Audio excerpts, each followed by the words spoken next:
Welcome to our channel educate with dear. প্রিয় ডিএলএডের ছাত্রছাত্রী, 2023-25 ডিএলএডের প্রথম বর্ষের এবং 2022-24 ডিএলএডের যারা দ্বিতীয় বর্ষের ছাত্রছাত্রী রয়েছে, ইতিমধ্যেই কয়েক ঘন্টা আগেই তোমাদের প্রাইমারি বোর্ড অর্থাৎ ডিএলএড বোর্ড থেকে একটা নির্দেশিকা জারি করা হয়েছে, একটা নোটিশ প্রকাশ হয়েছে। সেখানে সেই নোটিশটার মধ্যে কি বলতে চাওয়া হয়েছে, অনেকেই হয়তো সেই নোটিশটা দেখেছো, কিন্তু বিষয়টা কি সেটা কিন্তু অস্পষ্ট রয়েছে। তো সেক্ষেত্রে প্রথমেই বলবো যে সেই নোটিশটায় পরিষ্কারভাবে উল্লেখ করা রয়েছে 2023-25 সেশনের ডিএলএডের যারা ছাত্রছাত্রী রয়েছে, বিশেষ করে যারা ডেপুটেড রয়েছে। ডেপুটেড বলতে কি বোঝাচ্ছে? যারা অলরেডি কিন্তু মাস্টারমশাই রয়েছে, অর্থাৎ কোনো স্কুলে পড়াচ্ছে ধরো, কিন্তু কোনো কারণবশত তাদের ডিএলএড নেই।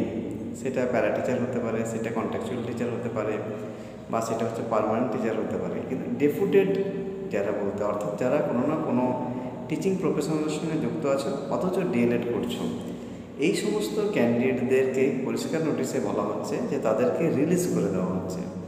তাদেরকে কিন্তু রিলিজ বলতে তাদেরকে পার্ট 1 থেকে পার্ট 2 তুলে দেওয়া হচ্ছে। অর্থাৎ পরিষ্কারভাবে যদি বলা হয় তাহলে বলা যাবে যে 2023-25 সেশনের ডিএলএডের প্রথম বর্ষে সমস্ত ছাত্রছাত্রীদের কিন্তু পার্ট 2 তুলে দেওয়া হচ্ছে। অর্থাৎ তোমাদের জুন মাস পর্যন্ত পার্ট 1-এর কোর্স ভিত্তিক তোমাদের যে সিলেবাস ছিল সেটা হলো, এরপর তোমরা পার্ট 2-এ উঠে গেলে। কিন্তু পার্ট 2-এ উঠে গেলে এখন কিন্তু তোমাদের মনে রাখবে পরীক্ষা হয়নি। আমি যেমনটি তোমাদের এর আগের ভিডিওতে বলেছিলাম যে পরীক্ষা তোমাদের খুব শীঘ্রই হবে, জুলাইয়ে সম্ভবত পরীক্ষাটা হবে। তো সেই রকম এখনও বলছি তোমাদের পার্ট 1 থেকে পার্ট 2-এ উঠে গেলে কিন্তু তার মানে এই নয় যে তোমাদের পরীক্ষা হবে না। পরীক্ষা না দিয়ে পাশ করে গেলে বা পরীক্ষা দিলেই না তোমরা পার্ট 2 উঠে গেলে সেটা নয়। তোমাদের কিন্তু প্রাইমারি বোর্ড পরিষ্কার বলে দেওয়া যে 2023-25 সেশনে যারা ডিএলএডের প্রথম বর্ষের ছাত্রছাত্রী রয়েছে তাদের একটা টাইমিং তো রয়েছে, জুন মাস 30শে জুন পর্যন্ত তাদের টাইমিংটা ছিল। এখন এই 30শে জুন অতিক্রান্ত হয়ে গেল, কিন্তু এখন পার্ট 1 পরীক্ষা হয়নি। তাই তোমাদের কলেজগুলোতে তোমাদের জুলাই মাস থেকে তোমাদের পার্ট 2-এর ক্লাস শুরু হবে। অর্থাৎ পার্ট 1-এর ক্লাস তোমাদের স্টপ হয়ে গেছে, সিলেবাস শেষ, পার্ট 2-এর ক্লাস কিন্তু শুরু হচ্ছে। কিন্তু মনে রাখবে ইউনিভার্সিটি বোর্ড তোমাদের সেটাও বলছে যে পরীক্ষা কিন্তু এখনও হয়নি, পরীক্ষা হবে। এটা ভাববার বিষয় নয় যে আমরা পরীক্ষা দিলাম না, পার্ট 2-এ উঠে গেলাম, সেটা কিন্তু নয়। পার্ট 2-এ উঠে গেছে, হয়তো কলেজে তোমাদের ডিএলএড 23-25 সেশনে পার্ট 2-এর ক্লাস হবে জুলাই থেকে বা হচ্ছে, কিন্তু তোমাদের পার্ট 1-এর পরীক্ষাটা দিতে হবে। পার্ট 1-এর পরীক্ষা কখন হবে? যেমনটি আমি বলেছি যে জুলাই হওয়ার সম্ভাবনা রয়েছে, তেমনি জুলাই পার্ট 1-এর পরীক্ষা হবে। এদিকে তোমরা কলেজে পার্ট 2-এর ক্লাস করছো, ঠিক আছে, কারণ একটা তো টাইমিং ডিউরেশন রয়েছে, তাই তোমাদের পার্ট 2-এর ক্লাসটা চলবে। কিন্তু পার্ট 1-এর পরীক্ষা তোমাদের নির্ধারিত সময় যেমন হওয়া উচিত, জুলাই আমরা দেখেছি জুলাই আগস্টে হয়, তো সেরকম তোমাদের পরীক্ষাটা কিন্তু হবে। পরীক্ষাটা হওয়ার পর তারপর তোমাদের যেমন রেজাল্ট বেরোয় সেই প্রসেসিংয়ে হবে। কিন্তু পার্ট 2-এ তোমরা অলরেডি মৌখিকভাবে পার্ট 2-এর ক্লাসটা করছো। এখন 22-24 সেশন যারা রয়েছে, ধরুন 22-24 সেশনেও কিন্তু তাই ডিএলএড পার্ট 2 22-24 সেশন চলছে, তোমাদেরও এখন পরীক্ষা হয়নি, কিন্তু তোমাদের কলেজ থেকে বোর্ড থেকে কিন্তু তোমাদের রিলিজ করে দেওয়ার কথা বলা হচ্ছে। অর্থাৎ তোমাদের কলেজের যে টাইমিং ডিউরেশন ছিল সেটা কিন্তু কমপ্লিট হয়ে গেল। অর্থাৎ তোমরা এরপরে কিন্তু আর কলেজে ক্লাস করার কোনো প্রয়োজন নেই, কারণ 22-24 সেশন ডিএলএডের পার্ট 2 সেশন কিন্তু কমপ্লিট 2024 জুন পর্যন্ত। তোমাদেরও তাই একই রকমভাবে পরীক্ষাটা বাকি আছে। পরীক্ষা সম্ভবত তোমাদের আগস্টেই হবে। সেই আগস্টে যখন তোমাদের নোটিফিকেশান বেরোবে, আগস্টে যখন তোমাদের ফর্ম ফিল আপ সমস্ত কিছু প্রসেসিং হবে, তখন তোমাদেরকে ফর্ম ফিল আপ করতে হবে এবং তোমাদের পরীক্ষাটা হবে। এক কথায় বলা হচ্ছে তোমাদের 23-25 সেশনের ডিএলএডের পার্ট 1-এর ছেলেমেয়েরা কিন্তু পার্ট 2-এর কলেজে ক্লাসটা করছো।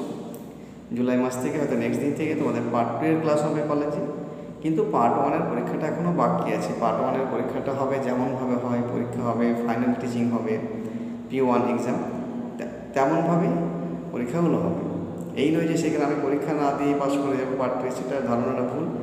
আবার পরীক্ষা ফেল করলেও যে পাস করে যাবে সেটা ধারণাটা ভুল। অ্যাকচুয়ালি তোমাদের পার্ট 1-এর টাইমিংটা শেষ হয়ে গেল বলে তোমাদের পার্ট 2 জাস্ট প্রমোটেড করলো যে তোমরা পার্ট 2-টা ক্লাসটা করতে পারবে কলেজে। কিন্তু এই নয় যে পার্ট 1 পরীক্ষাটা দিতে হবে না। পার্ট 1 পরীক্ষা হবে, পার্ট 1 পরীক্ষাটা দিতে হবে, পার্ট 1 পরীক্ষায় পাসও করতে হবে, ফাইনাল টিচিংও দিতে হবে, মাইক্রো টিচিং সমস্ত কিছু।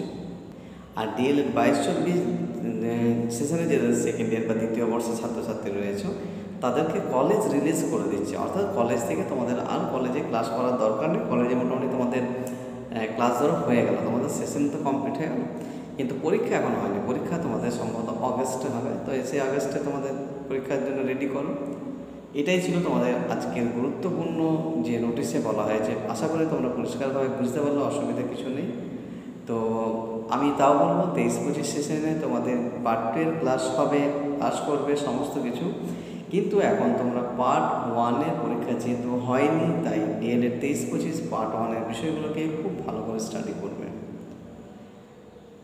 ইন্টারনাল, এক্সটার্নাল, P1 সমস্ত পেপারগুলো। আচ্ছা, একই রকমভাবে 22-24 সেশনকে হয়তো কলেজ রিলিজ করে দেবে, কিন্তু 22-24 সেশনকেও বলবো তোমরা কিন্তু 22-24 যেহেতু ডিএলএড পার্ট 2 ফাইনাল পরীক্ষা এখনও হয়নি, আগস্টে হবে, তো সেক্ষেত্রে তোমরা কিন্তু রীতিমতো পড়াশুনো শুরু করে দাও, প্রত্যেকেই পড়াশুনো শুরু করো। আমি অলরেডি 2023-25 সেশনের বেঙ্গলি অর্থাৎ ল্যাঙ্গুয়েজ 1 বাংলা সাবজেক্টের সাজেশন দিয়েছি। এরপর তোমাদের আরও এক একটা বিষয়, প্রত্যেকটা সাবজেক্টে 7 মার্কস এবং 16 মার্কসের প্রথমে সাজেশনগুলো দেবো, তারপরে 2 মার্কস এবং এমসিকিউ সাজেশনও দেবো, ইউনিট ওয়াইজ সাজেশন দিয়ে দেবো। সেই সঙ্গে যেহেতু আমাদের হাতে কিছুটা দিন সময় আছে, তাই আমরা সেই বিষয়গুলোকে নিয়েও স্টাডি করব। তো অবশ্যই তোমরা প্রত্যেককে বলবো পড়াশোনা শুরু করো এবং রীতিমতোভাবে সুন্দরভাবে পড়াশোনা শুরু করো। আমি যে সাজেস্টিভ প্রশ্নগুলোকে দেখছি সেই প্রশ্নগুলোকে খুব ভালো করে কিন্তু দেখে নিতে হবে। এরপরে আমরা যদি সময় পেয়ে থাকি অবশ্যই ইউনিটগুলো একটা কনসেপ্ট আমরা কিন্তু নেব। ততক্ষণ পর্যন্ত প্রত্যেকেই ভালো থাকো। খুব শীঘ্রই পরবর্তী ভিডিওতে আমরা আরও অন্যান্য বিষয়ে সাজেশনপত্র খুব শীঘ্রই নিয়ে আসছি।